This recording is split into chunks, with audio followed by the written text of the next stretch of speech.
Hey guys, Captain Wing here, and welcome back to another... I've done it again! I've done it again! This is the second time I've tried to record the intro for this video, and both times I've done exactly the same thing. I tried to say welcome back to Seedship. That's not right, we've never played this before. Let's try again, okay? We're gonna pretend none of this ever happened, alright? Hey guys, Captain Wing here, and welcome to another Quickplay video. So today we are playing Seedship. This one I've never actually played before. Usually when I play a game on camera, I have a go at it first and try to get the hang of it, but today I am not doing that. We are going straight for it. So we're going to see how it turns out, and I'm not really sure, to be honest. But it's supposed to be like a random generated game about a colony. And you have to choose to colonise like a planet, but it's got lots of random events and things, and I thought it would be a good video. Once again, and if you like this video, comment down below, like it, and I will make a series out of it. Whether that be a mini-series or like a proper one. For example, Burger Shop and Plants vs Zombies Heroes. But anyway, let's get straight into this. So, and when they knew the Earth was doomed, they built a ship. Less like an ark. More like a seed, dormant but with potential. In its heart, 1,000 colonists in frozen sleep, chosen and trained to start civilization again on a new world. To control the ship, they created an artificial intelligence, not human, but made to think and feel like one, because only something that thought and felt like a human could be entrusted with the future of the human race. So basically they built a human being. You could have just said like an android, that would have made more sense. Its task is momentous, but simple. To evaluate each planet the ship encounters, and decide whether to keep searching or end its journey there. Oh, responsibility! I like this. The ship's solar sails propel it faster and faster into the darkness, and the AI listens as the transmissions from ground control fade and then cease. When all is quiet, it enters hibernation, to wait out the first stage of its long journey. Ooh, yes, I'm thinking this AI is me, actually. I think this is me. I mean, I could consider myself an android. I'm not made of metal, but... After millennia of slow travel, the Seedship AI awakes. Hoping against hope, it trains its receiver on the direction of Earth's sun, but it is as silent as any of the other myriad dead stars. Save for the 1,000 frozen colonists cradled in its shielding and life support systems. The human race is now extinct. Oh my god, it's extinct! At least we're still there. Any damage or malfunction during the journey should have woken the AI from its hibernation, but it is still anxious as it runs its self-diagnostic programs. The sleep chambers are all functioning, the colonists within them alive, or at least capable of being revived from their frozen stasis. Sensors functioning, service probe... no, wait, I better do this right, I don't know. Sensors functioning, service probes responding, landing and construction systems ready for the one time they'll be used, scientific and cultural databases intact, safely storing all that remains of humanity's knowledge and art. Okay, so on the left here it appears that this is going to be like something that stays, I'm assuming. We've got all our colonists, all the scanners, systems and databases. Okay, so that's so fine. Scanning planet. The Seedship is in orbit of the 7th planet of a main sequence star. Even a brief scan from orbit reveals far more information than its builders could know with their Earth orbit-based telescopes. We're a little far from Earth right now. We can't even see the sun. Is the sun even in existence anymore, or are we somewhere completely different? But the AI has little use for scientific curiosity. It has only one concern. I care about the science. Whether this planet will make a suitable new home for the human race. Okay, let's have a look. It's got a marginal atmosphere, it's not bad. High gravity, it's very cold, has no water and no resources. I don't think it's a very good idea to land here. It says it's got anomalies involving a moon, geological anomalies, vegetation and possible structures. There's no water! We're not even going to bother with this. This is horrible. The AI judges the first planet to be unsuitable. It turns its scanners away, spreads its solar sails, and begins another long journey through the void. Okay, so that is me, in fact. The Seedship's course takes it through a dense star-forming nebula. Hundreds of infant suns illuminate clouds of interstellar gas and fill the sky with riotous colours. Okay, this is sounding better. Clouds twist through the complex gravitational interference patterns and glitter with heavy elements, formed in the death throes of the last generation of stars. Ooh. The scanners were not designed to deal with this level of input, and it is threatening to overwhelm them. If the AI continues to use the scanners to navigate, it can tell the temperature scanner will be damaged. Shutting off the scanners, however, would leave the Seedship vulnerable to collisions in this crowded area of space. We don't need it'll be fine. As long as there's food and water, it'll be fine. Let's keep them running. So the temperature scanners have gone down now to 81%. The AI continues to use the scanners to navigate. The temperature scanner overloads, but the Seedship passes safely through the star-forming nebula. I mean, if we find a good planet and it's got like really good temperature, but all the colonists are dead, that'd just be ironic. I'm enjoying this. I don't know about you, but I'm enjoying this. The Seedship enters orbit of the third moon of a gas giant orbiting a red supergiant star. So this is like, I don't really know about planets very well, actually. So this is like one of our planets. Orbiting a supergiant star, though, is not particularly safe, from what I know from my physics knowledge. This planet's orbit is at an angle to the system's ecliptic, suggesting it might be an extrasolar capture, or the victim of an unimaginably violent primordial collision. Okay, so from what I can understand with my limited knowledge, anyone who's an expert on astrophysics, feel free to comment down below. My knowledge is limited, but from what I can glean from that, basically the planet was pulled by a gravitational field. Okay, so it says it's got a marginal atmosphere, a very low gravity, very hot temperature.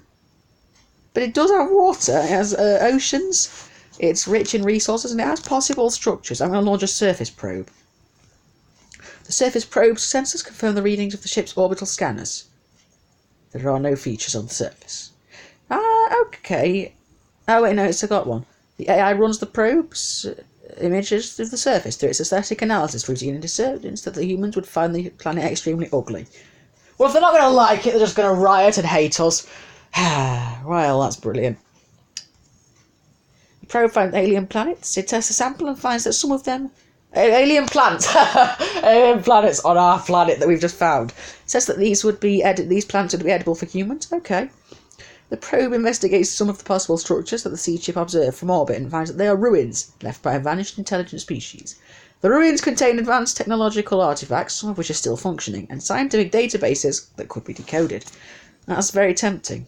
The surface probe's mission is now complete and it shuts down. Honestly, I think they're just going to fight and kill each other, so let's move on. I want to find somewhere where they're not all going to die. For centuries, the Seedship drifts towards its next destination, very nearly inert, the AI hibernating, and only the simple collision avoidance and damage monitoring systems ticking over. Okay, this is good, nothing's been damaged.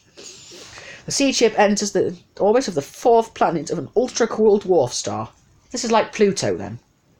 This system is in an area of dense interstellar dust which hides most of the brightness of the Milky Way. Okay, so it's a bit dark. It's got a marginal atmosphere, high gravity, very cold though, poor resources. It's got ice caps. No. I think I'm being really picky. I don't think this is going to work. As it moves... I don't know. Comment down below whether you would have picked one of the planets that we've already gone past, because I'm not convinced that I'm doing this right. This is why I should do it first time now, because I can make a mess of it and you can laugh at me. As it moves from star to star, the Seedship is gathering more data about extrasolar planets than its builders could give it. You mean the no more than 1,000 builders left in the entire human race, which isn't many because there won't be 1,000 builders unless the ship is full of builders, in which case we were stupid. It is designed to learn from this data in order to predict which stars are likely to have desirable planets. The Seedship has now gathered enough data to upgrade one of its sensors to work at interstellar distances, so the guidance system can avoid planets that the sensor reveals to be undesirable. Damage to the sensor may still result in the Seedship arriving at an unsuitable planet. So we can either upgrade the atmosphere scanner to work at long range, and the guidance system will seek out planets with at least marginally breathable atmospheres. Yeah, let's go to a planet that you can't breathe in. Upgrade the gravity scanner to work at long range, as it'll seek out planets with non-extreme gravity. That's not really that important though. I mean, unless the gravity crushes you, in which case it's not good. We can upgrade the temperature scanner. We shall seek out planets with non-extreme temperature. But the temperature scanner's kind of damaged already. Is there any point? Water scanner. which will seek out lands with some bodies of water and resources to work with poor resources. I kind of feel like we should go for ones that have got non-extreme temperatures. Because that might be a good one to go for. There we go. So as it enters the new system, the Seedship is struck by a micrometeorite. It is a speck of cosmic dust, far too small for the navigation system to detect from a distance, but travelling with enough velocity to pierce the Seedship's armour like a bullet. It hits one of the surface probes and destroys it. I'm using those probes! I've only got 8 left. We need to find a planet now. We've got to get one found. So, oh my god, this is horrific. It enters the orbit of the second planet of a red dwarf star. It's close to a star-forming region, which is visible as a glowing cloud that fills the half the sky. So it's going to look pretty, but it's not got a breathable atmosphere. The gravity will crush you. You'll freeze to death. They're going to die of dehydration, and they're going to run out of resources. I almost feel like we should found this just for a joke, but I think we should probably move on. I'm actually going to launch a surface probe just to see what it was like. There's no features. This is the worst planet ever. This is awful. It's absolutely awful. We're not going there. We'll all die instantly through one of many factors. This is quite an amusing game. The AI wakes to find that the Seedship's course is curving sharply through the darkness of space, as if caught in the gravity well of a star. The source of the gravity is invisible to the scanners, but there's only one thing it could be. A black hole. Oh no, we're already going to die. It's already too late to escape the gravity well without pushing the main engine well past its safety limit, which could damage any of the ship's systems. Alternatively, the AI calculates that ejecting 20 sleep chambers would lighten the ship enough that the engine's normal thrust could take it out of danger. Oh, I feel like we should maybe jettison 20 of the colonists. But I think we might have to do that, because we can always reproduce and they'll never even know what happened. Let's just do it. Sacrificing some of its charges to save the rest is painful for the AI, but it is a decision that the designers prepared it to make. It selects 20 sleep chambers at random and decouples them from the ship. They and their unlucky occupants spiral towards the black hole's event horizon, while the rest of the Seedship pushes itself free. Yeah, but you never know. We don't know what happens in those kind of things. Black holes might be good. This... okay, that's not great, but it might be acceptable. The Seedship enters orbit of the 7th planet of a red supergiant star. This system is close to a star-forming region, which is visible as a glowing cloud that fills half the sky. It's got a marginal atmosphere, which is alright. Low gravity, which I think is personally fine. It's a hot temperature, but I feel, again, that'd be fine. It's got oceans. The only thing I'm concerned about is it has no resources. Let's see what the surface probe detects about the anomalies.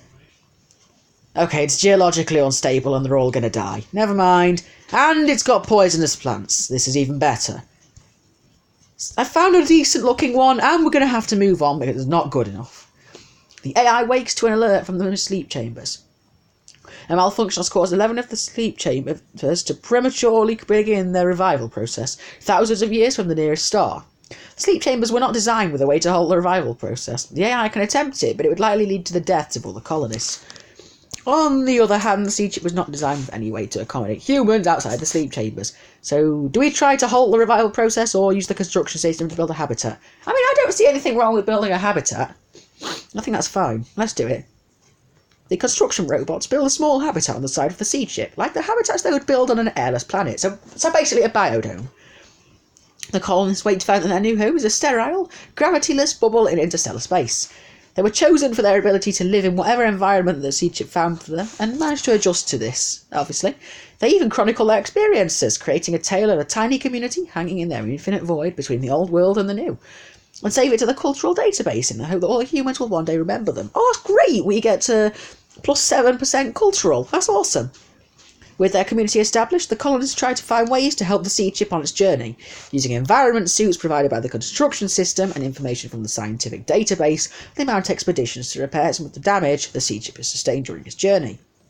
After years of experimentation, they even managed to repair their original sleep chambers and return to hibernation to await the new world. So they are back in hibernation and they survived. That's awesome! And they repaired the temperature system as well. So the temperature system is now up to 90% again. Very nice. That's actually awesome. The Seedship enters orbit of the 8th moon of the gas giant orbiting a blue giant star. It's part of a binary pair, and its ultra-cool dwarf companion shines as a distant second sun. This is horrific. Why am I getting the worst planets? It's got no atmosphere, very high gravity that'll crush you. It's hot, there is a trace of water, and it's got rich resources. So the resources are great, but we're all going to die. Bye! The Seedship has gathered enough data to upgrade another of its sensors. I kind of think that we should use the water scanner, because we're going to need waters, aren't we? So that is now working at... So that's got a new level. It's got a 1 there. An alarm wakes the AI from its hibernation. A rogue asteroid is on a collision course with the ship. The automatic navigation system has failed to avoid it, and it has woken the AI to make the split-second decision of how to deal with the impact. The asteroid is about to hit the landing system. There is no time to avoid it entirely, but if the AI fires the manoeuvring thrusters to rotate the ship, it will instead hit the water scanner. They'll destroy the water scanner then? Why are my 2 best scanners getting damaged? I really don't feel it should hit the landing system, or we'll not be able to land and we'll all die. So we're going to have to hit the water scanner. Oh god, it tears into the water scanner, sending fragments spinning away into space, and it's now down to 82%. Thank you! Oh my god, this actually looks okay! This looks okay! The Seedship enters orbit of the 9th planet of a red supergiant star. One of the system's gas giants is almost large enough to ignite as a star, and it smoulders with faint red light. Okay, so it's got vegetation and animal life, it's got a breathable atmosphere, moderate gravity and temperature, which is awesome, a planet-wide ocean, which is not the best, but we'll deal with it, and rich resources. Let's launch a surface probe. So it's got edible plants that are edible alien plants. They've got numerous animal threats, but actually I think this is okay. We're going to go ahead and found this, guys. We are founding the colony. The decision is the culmination of the AI's existence, and they cannot make it lightly. Founding a colony will end the Seedship's journey and make this planet humanity's new home. I think we should do it. Confirm. Planet Pacifica. Okay, that's great. The landing system controls the Seedship's descent, and it splashes gently down into the planet-wide ocean. The surviving colonists wake from their sleep chambers and survey their new home. The ship floats on the surface of an ocean that stretches to the horizon, a blue sky. They build a memorial to the 20 colonists who did not survive the journey and name their new world Pacifica, because all its land is sunk beneath its planet-wide ocean. I like, should we call it Pacifica, or should we call it something better? You know, let's actually just leave it as it is. Okay. Let's continue. So the colonists are leaving now. They're beginning to construct 177 of them have left. Oh wait, is something bad going to happen? The colonists begin constructing a settlement with the aid of the Seedship's construction robots. They can leave the ship without breathing gear, wearing light clothing in the comfortable temperatures. They can move easily under the Earth-like gravity. This is amazing! The colonists farm the floating vegetation for food and extract drinking water from the ocean. The colonists manage to keep the planet's relentlessly hostile animals at bay, but 177 colonists are killed before their perimeter fence is secured. Oh my god, that's horrific! At least most of them survived, though. Oh my god, I mean, we have to make some sacrifices to get the majority of the people down there, because then they can breed and make new colonists, I suppose. The planet is rich in metals and other resources, and the scientific database contains a wealth of information on how to make use of them. The colonists managed to maintain a level of technology equivalent to that of Earth when the Seedship was launched. And we've only got 803 of them, this is amazing.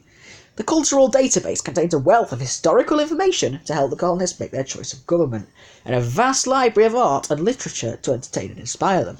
The losses sustained by the colonists make building a new society more difficult. The surviving cultural database is preserved in digital files to which all colonists have access. The colonists lay the foundation of a democracy in which all citizens are educated and engaged. Oh my god, this is going so well! Yes! Okay, it says, Pacifica's ocean stretches to the horizon, a blue sky. The colonists live in cities of steel and glass beneath the planet's open sky, on platforms floating on the planet-wide ocean. They live happy and fulfilled lives under the guidance of selfless elected officials. In the first city stand monuments to the 20 colonists who did not survive the journey, 177 more who died building the first settlement, and the Seedship AI that guided humanity to its new home. Ooh, so is that it now? We get our score. We visited 7 planets. We got, for our score, atmosphere, 500. Gravity, 500. Temperature, 500. Which I'm sensing are quite good things because we have good atmosphere. And good gravity and good temperature. 250 for water, which I'm assuming is because it's medium. Resources 500 because that's quite good. And then survivors after landing 980. Yes. After settlement construction 803. Final technology level is the information age, which is 2000. Final culture level is engaged democracy, which is 2000. We have all of the scientific database left and all of the cultural database left, plus a bit more. So we get a total of 10,103. I really enjoyed that, guys. I really enjoyed that. I thought that was a really fun game, and it's quite amusing as well. So, what's it doing now? Yeah, so this was our past mission. That's awesome. So, I really hope you guys enjoyed this. If you did, please drop a like, and I'm quite prepared to do more of this. In fact, I might actually do a mini-series of this, because I thought this was a really enjoyable game. So, it's called Seedship. If you guys want to download it, I've got it on the Google Play Store. I don't know if it's on the Apple Store, it might be. You could have a look. Until next time, I will see you guys later. Enjoy.